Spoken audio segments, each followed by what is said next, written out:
Ito naman po yung mga tanim po natin na talong dito sa area. So yung kabilang side po, ito po yung mga vetiver grass. Then ito pong talong po na ito ay naka-plastic mulch na po yan. So yan na po, magaganda na rin po siya. Masasanga na po yung kanilang mga puno at nagsisimula na rin pong mamulaklak at unti-unti pong mamunga.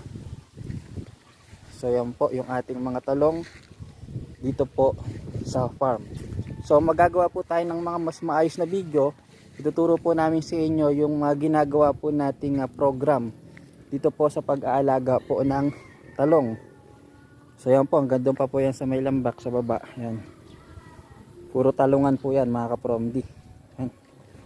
Medyo madami po siya. At ang kagandahan po dito sa atin dahil ito po ay agriculture area, yung mga abono po kagaya halimbawa ng urea, triple 14, maaari po natin yung mahingi po sa munisipyo, sa DA or sa Department of Agriculture dahil namimigay po sila ng mga libreng pataba, mga insecticide, pesticide at libreng mga binhi. So kailangan lang po natin talaga dagdagan po ng kaunting sipag. Ngayon medyo mataas pa po ang presyo po ng talong. So ayan po. Ayan, so medyo madami-dami na po ito.